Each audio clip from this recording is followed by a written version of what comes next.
माता जी से कहा, माता जी पिताजी कहाँ धन चुरा के रखे हैं बताओ, नहीं तो जलती हुई लाठी से पीटूंगा।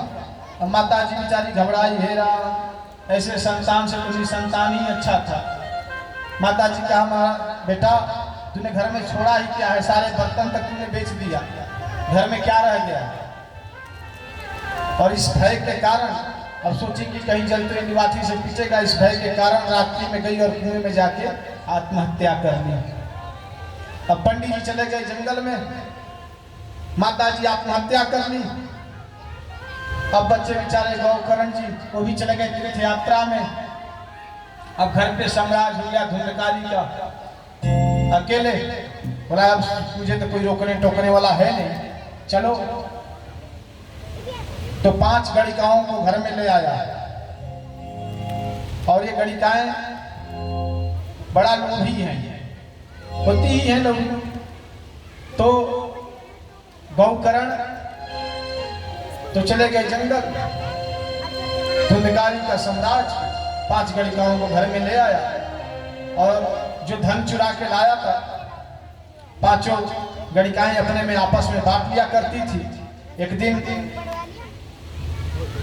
गणिकाओं ने सोचा कि देखो ये तो धन इसके माध्यम से हमने बहुत इकट्ठा कर लिया, ये कहीं पकड़ा गया राजा के पास और कहीं हमारा भी नाम ले लिया तो इसके साथ साथ हमें भी कष्ट भोगना पड़ेगा, इसलिए इसको मार दिया जाए। तो रस्सी में बांध के, खाट में लेटा था धुंधकारी और रस्सी में बांध के उसे पीटना शुरू कर दिया 5 गणिकाओं ने। तो जैसे ही पीटना शुरू की तो उसने चिल्लाने लगा। तो एक गणिका गई और चूल्हे से आग ले आई और उसके मुख में ठूस दिया, और ठूस कर भर दिया।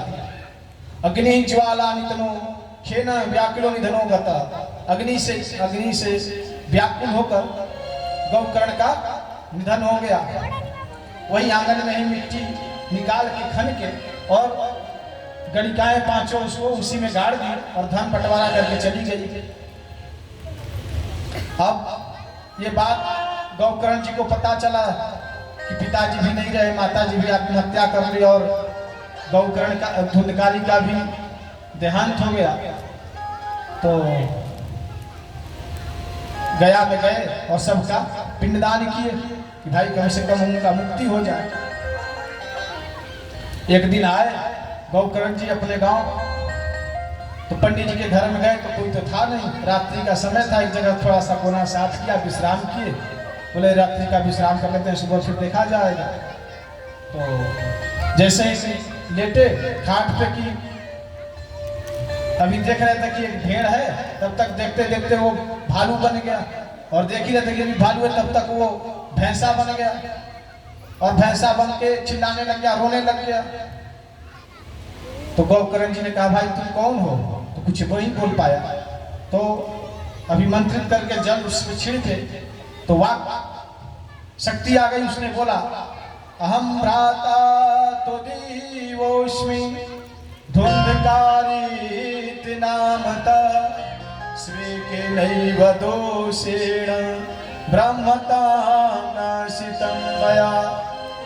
हे भैया गौकर्ण, मैं आपका भाई धुंधकारी हूँ और मैंने अपने ही दोष के कारण ये प्रेत आत्मा में भटक रहा हूँ, मेरे ऊपर कृपा करो, मुझे मुक्त करो। तो गौकर्ण जी ने कहा कि भैया मैंने सुना था तेरे बारे में, मैंने तो गया में तेरा पिंडदान भी कर दिया, उसके बाद भी तुम्हें नहीं मुक्ति मिली। तो गौकर्ण ने कहा भैया ये एक नहीं तुम 100 पिंडदान भी कर दो गया जी में, फिर भी मुक्ति मिलने वाली नहीं है। क्यों? क्योंकि मैं ऐसे छोटा मोटा प्रेत नहीं हूँ, नंबर 1 का प्रेत हूँ। हाँ ऐसा वैसा नहीं। बोले फिर कैसे मुक्ति मिले? बोले तुम बड़े भाई विद्वान हो, पता करो कैसे मुक्ति मिले, स्पिरिट योनि से कैसे मुक्ति हो। तो गौकर्ण जी ने कहा ठीक है भाई, अभी तो तुम आराम करने दे, मेरे को सुबह होगा फिर इसका विधान निकालेंगे। तो गांव वालों को सुबह हुआ, इकट्ठा किए, किसी को कोई ये बात समझ में नहीं कि भाई गया जी में पिंडदान करने के बाद भी मुक्ति नहीं मिली तो दूसरा कौन उपाय, क्योंकि गया में पिंडदान करने के बाद मुक्ति मिल जाती है। हम ये सब जानते हुए हरिद्वार में गए, गया में गए, काशी में गए, पिंडदान कर दिए तो उसके बाद भी नहीं मुक्ति मिले, ये तो भाई किसी को समझ में नहीं आया। तब गौकर्ण जी ने कहा भाई क्या करें, तो भगवान सूर्य से प्रार्थना की। भगवान सूर्य ने कहा श्रीमद् भागवता मुक्ति सप्ताह वाचनम करो, श्रीमद् भागवत का श्रवण कराओ, 7 दिन का कथा श्रवण कराओ, तुम्हारे भाई की मुक्ति हो जाएगी। तो गौकर्ण जी ने तुरंत भागवत का आयोजन किया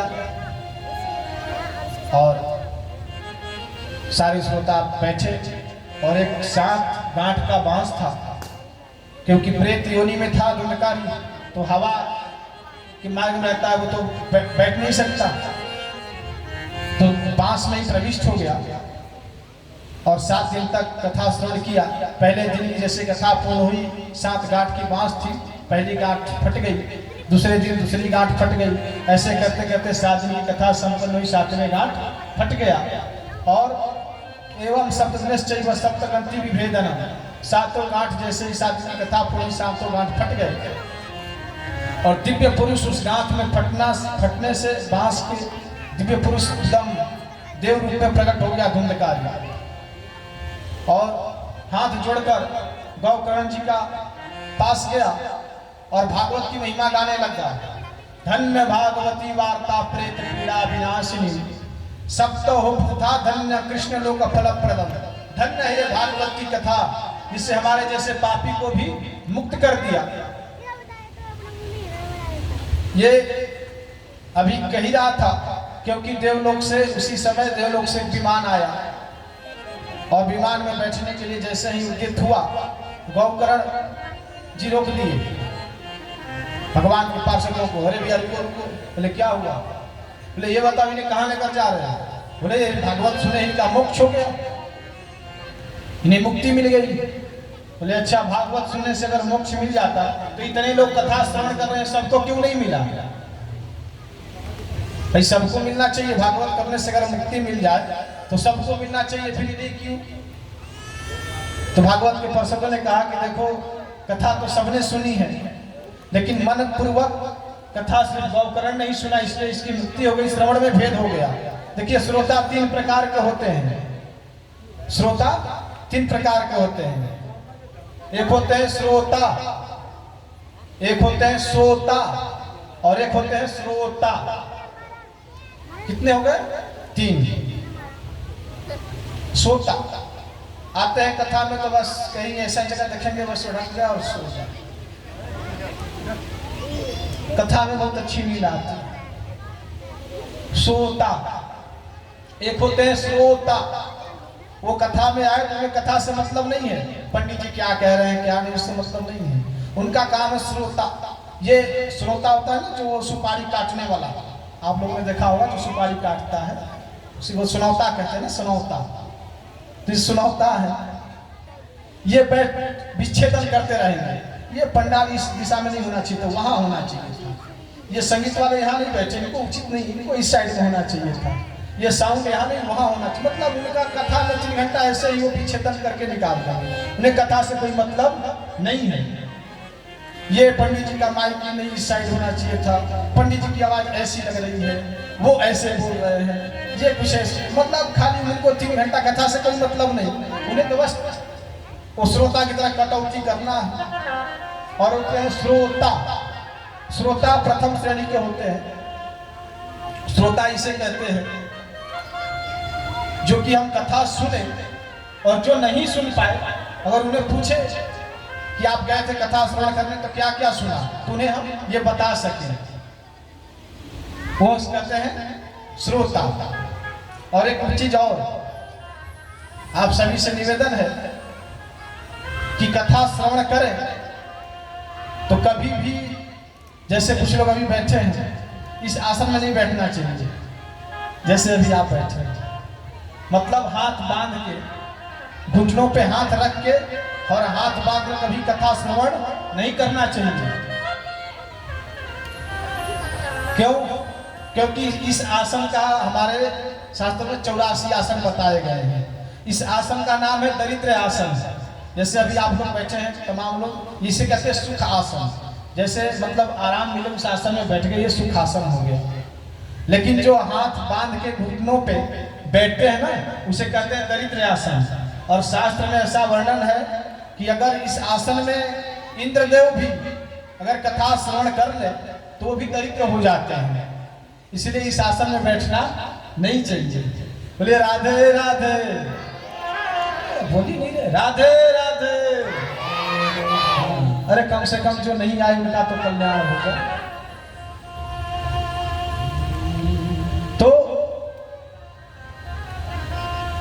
कथा हम घर में जैसे कहीं पूजा पाठ हो, कहीं मंदिर हो, कहीं कथा श्रवण कर रहे हो तो ऐसे नहीं बैठना चाहिए। घर में तो ऐसे बैठ सकते हैं, ऐसी बात नहीं है, लेकिन ज्यादा अगर घुटनों में भाई किसी को तकलीफ आए तो क्या करें, तो थोड़ा सा पाँव इधर उधर कर लो, पाँव सुधा कर लो, टेढ़ कर लो, लेकिन घुटना पे हाथ बांध कर नहीं बैठना चाहिए।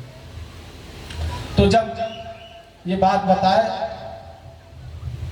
कि भाई सुनने में फर्क आ गया इसलिए सबके लिए विमान नहीं आया, तो श्रोता उदास हो गए।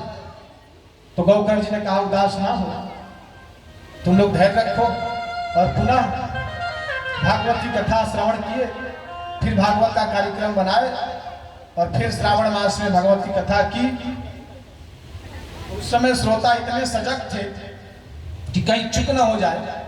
तो भागवत की कथा जैसे ही पूर्ण हुई तो जितने श्रोता थे उतने विमान आए और सब अपने अपने विमान में बैठ के परम धाम को भगवान के शरण में गए। और भगवान श्री कृष्ण स्वयं प्रकट होकर गौकर्ण को गले से लगाया। जैसे अयोध्यावासी भगवान जब राम अपने परम धाम को जाने लगे तो सारे अयोध्यावासियों को अपने परम धाम ले गए, ऐसे ही गौकर्ण जी के साथ सारे श्रोता भी परम धाम को गए, गोलोक धाम को गए। अब सनकादि कहते हैं कि ये बताइए कि धुंधकारी जैसे महापापी भी अगर तर गया कथा श्रवण करने से, तो छोटे मोटे पापी तर जाए तो कौन सी बड़ी बात है। तो नारद जी ने कहा ये तो मैंने सब सुन लिया महाराज, लेकिन ये बताइए कि सबसे पहला प्रश्न होता है कि भैया कथा में खर्च कितना है। कोई अगर जाए हम लोगों से पास पूछता है ना तो पहले यही प्रश्न करता है महाराज ये बताओ कितना कथा में खर्च कितना आता है।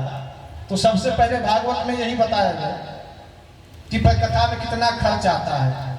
कहते हैं कि जितना एक अपनी कन्या के विवाह करने में खर्च आता है, भाई जी अपने अपने सामर्थ्य के अनुसार सब अपने पुत्री का विवाह करते हैं।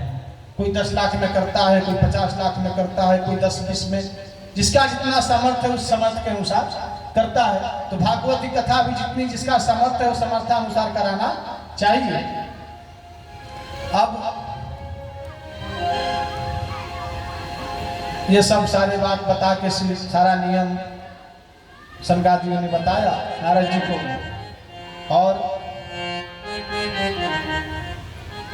शुभ व्यास के रूप में व्यासपीठ का पूजन करना चाहिए। सारे नियम सिस्टम बताए भागवत का क्या सिस्टम है। और जैसे ही सनकादि ऋषियों भागवत की कथा प्रवचन करा रहे थे, नारद जी को ये बात बताई। कथा समापन पे थी, विश्राम पे, तो सबने अपना अपना मंजीरा कोई ताल संभालना शुरू कर दिया। और भाई नाचने की कमी आई तो भक्ति मैया प्रकट हो गई और सब नाचने झूमने लग गए। आइए हम भी अपने मन को वहीं लेकर चलते हैं। भजे बहुत भटका हूँ दुनिया में,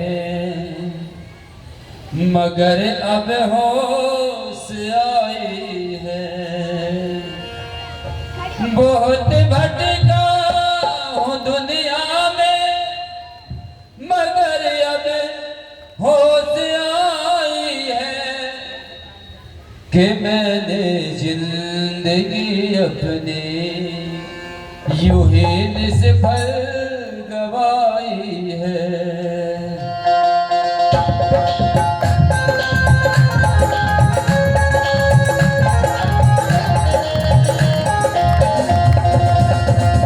बहुत भटका हूँ दुनिया भटका